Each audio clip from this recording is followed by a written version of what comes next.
फिर क्या पूछा जा सकता है? पूछा जा सकता है एनोड और कैथोड पे कौन सा गैस आएगा, मतलब ये स्टार मार्क टॉपिक है। क्लियर? क्या क्या स्टार मार्क है? Flow of electron from cathode, anode to cathode. तो अगर इलेक्ट्रॉन इस साइड फ्लो कर रहा है तो इलेक्ट्रिसिटी इसके ऑपोजिट साइड फ्लो करेगा, वो फिजिक्स की बात है, अभी यहाँ नहीं करते हैं। इधर क्या, एनोड पर क्लोरीन गैस, कैथोड पर hydrogen gas. Clear? It is all about electrolysis. अब जानते हैं हम लोग, आगे बढ़ते हैं, फराडेज लॉ ऑफ इलेक्ट्रोलाइसिस। फराडे ने अब अपना लॉ दिया इलेक्ट्रोलाइसिस, मतलब ये जो टर्म है ना electrochemistry, it is mostly famous for Faraday.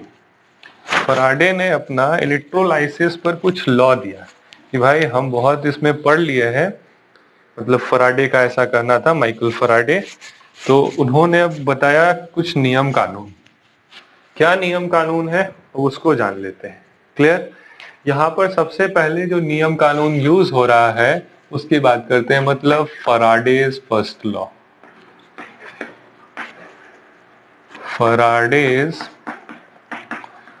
First law क्या है? फराडे का फर्स्ट लॉ यही अभी जो हम लोग डिपॉजिट कर रहे थे ना, या गैस इवॉल्व हो रहा था ना, वो कितना होगा, ये कौन बताएगा? ये फराडे बताएंगे। ठीक है, क्या बताया फराडे ने? फराडे फर्स्ट लॉ का कहना था, स्टेटमेंट आप नोट्स में देख लीजिएगा या किसी बुक में आपको मिल जाएगा, एनसीईआरटी ने भी काफी अच्छा लिखा है।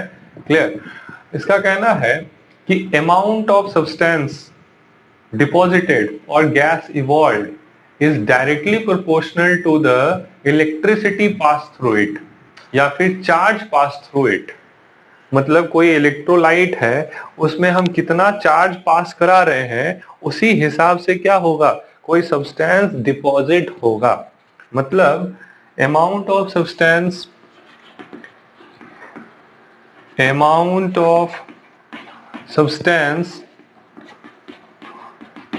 डिपॉजिटेड या फिर कोई गैस इवॉल्व, मतलब कितना ग्राम कोई गैस इवॉल्व हो रहा है, अभी हुआ था ना हाइड्रोजन गैस और chlorine gas, it is directly proportional to charge pass through it. It कौन? इलेक्ट्रोलाइट। शॉर्ट में अगर इस सबको लिखा जाए ना बिल्कुल छोटे से वर्ड लेटर में, तो इसको लिखते हैं W is directly proportional to Q। Q represents what? Charge. It is the Faraday's first law. Clear? आगे बढ़ते हैं। इस प्रोपोर्शनलिटी को हटाने के लिए क्या, W is equals to Z use करते हैं, इलेक्ट्रोकेमिकल इक्विवेलेंस। इसकी बात अभी हम आगे करने वाले हैं। ठीक है, इनटू Q। एक ये हो गया फॉर्मूला। फिर क्या फॉर्मूला हो सकता है? Q को और थोड़ा एलिब्रेट करते हैं, है ना। Q मतलब चार्ज। चार्ज क्या होता है? Charge is Z current I into T, है ना। करंट फ्लो थ्रू कंडक्टर, यहाँ इलेक्ट्रोलाइट, टाइम, कितना टाइम तक वो करंट फ्लो हुआ। ठीक है, तो ये हमारा फॉर्मूला आता है फॉर व्हाट? W, कितना मास डिपॉजिट होगा। जहां ये I क्या है? It is current, current in ampere. T क्या है? T is time in second. Z क्या है? Z is electro chemical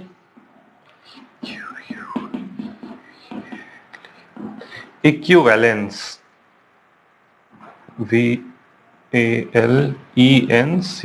equivalence. ठीक है, ये इलेक्ट्रोकेमिकल इक्विवेलेंस बोलते हैं। होता क्या है इलेक्ट्रोकेमिकल इक्विवेलेंस, अब वो जानना जरूरी है। तो इक्विवेलेंट मास पढ़ना था, याद है? सॉल्यूशन चैप्टर में भी कुछ उसका इंट्रो हुआ था, बात की गई थी, और मोल कॉन्सेप्ट में तो बहुत अच्छे से पढ़े थे। मेरा भी वीडियो बनाया हुआ है, आप उसको जाके देख सकते हैं, वो इक्विवेलेंट मास पर और नॉर्मेलिटी पर। मैंने एक बहुत अच्छा वीडियो बनाया है, काफी अच्छे से वहां एक्सप्लेन किया गया है किस बात को, Z को, मतलब Z इज इक्वल टू होता है इक्विवेलेंट मास। इक्विवेलेंट मास, ये थोड़ा ज्यादा साइड हो जाएगा, एक सेकेंड, इसको हम और इधर करके लिख रहे हैं। Clear? Z is equal to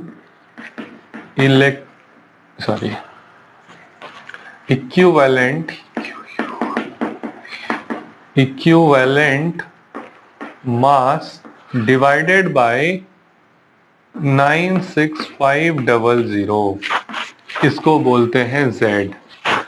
जो भी सब्सटेंस होगा, कोई भी सब्सटेंस अगर है तो उसके लिए क्या लगाएंगे, मतलब अगर बोला एल्युमिनियम डिपॉजिट हो रहा है तो एल्युमिनियम के लिए equivalent mass 9 gram by this into I और T, वो भी क्वेश्चन में दिया रहेगा, ये भी क्वेश्चन में दिया होगा।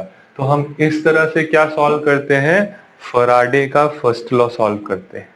समझ में आ रही है बात? कैसे सॉल्व करेंगे पता चल रहा है? अभी हम एक क्वेश्चन सॉल्व करने वाले हैं इसी टॉपिक पर, ठीक है? चलिए तो अब आगे बढ़ते हैं और एक क्वेश्चन है। क्या क्वेश्चन है? अमाउंट ऑफ एल्युमिनियम डिपॉजिटेड, ठीक है, या फिर मास ऑफ, क्वेश्चन है mass of Al deposited when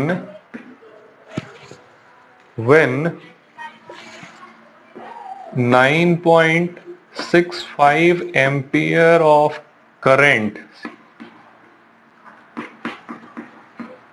pass through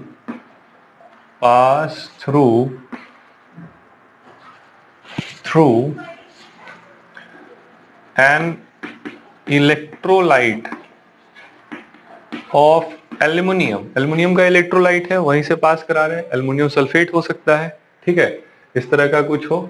clear? या फिर कोई भी एल्युमिनियम का उठा लिया गया हो, एल्युमिनियम क्लोराइड ले लेते हैं, ठीक है।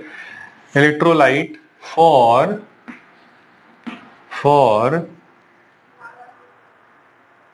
10 मिनट्स या फिर 1000 सेकेंड कर देते हैं, 1000 सेकेंड। अगर मिनट दिया है तो उसको भी किस में, सेकेंड में चेंज कर लेना है। क्लियर? तो अब बढ़ते हैं इस क्वेश्चन की तरफ। अगर 10 मिनट दिया होता तो 1 मिनट में 60 सेकेंड इंटू 60 कर देते, 600 सेकेंड आ जाता। यहाँ क्या कर दिए, 1000 सेकेंड कर दिया, मतलब 1000 सेकेंड के लिए, है ना। वो कितना होता है वो देख लेंगे, कैसे, ध्यान देना है। सॉल्यूशन, अब हम इस क्वेश्चन को सॉल्व कर रहे हैं। जैसे ही सॉल्व करने की बात आएगी, क्या W, यही मास पूछा गया है। ये क्वेश्चन में कितना मास ऑफ डिपॉजिटेड, मतलब ये क्या है, ये जो डिपॉजिटेड है इसका मतलब ये W पूछा जा रहा है। तो W इज इक्वल्स टू क्या फॉर्मूला, यहाँ लिखा हुआ है ZIT। Z का मतलब equivalent mass by 9, equivalent mass aluminium का 9 ग्राम होता है, बाय 96500 इंटू I, कितना करंट है, करंट हमारे पास 9.65 एम्पियर, इंटू टाइम कितना हो गया, टाइम 1000 सेकेंड है। क्लियर? सॉल्व कर देते हैं हम। काफी इजी क्वेश्चन को बनाने के लिए क्या लिख दिए, 965 एम्पियर करंट है, तो ये इससे काफी इजीली क्या होता दिख रहा है, सॉल्व होता दिख रहा है। क्लियर? तो हम क्या करेंगे इसको सॉल्व, पहले तो ये 2 0 मतलब अपने तरीके से, है ना, कोई बहुत बड़ा मैथ तो है नहीं, इसको हम सॉल्व कर लेंगे। ओके, तो अब क्या आने वाला है, जैसे ही हम इसको सॉल्व कर रहे हैं, इन दोनों में क्या रिलेशन, 100 टाइम्स में, तो नीचे और 100 लिख देते हैं। क्लियर?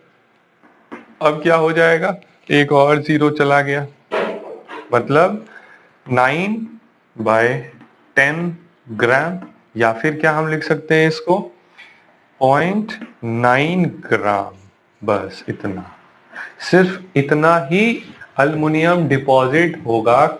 कहाँ, किसी इलेक्ट्रोड पर।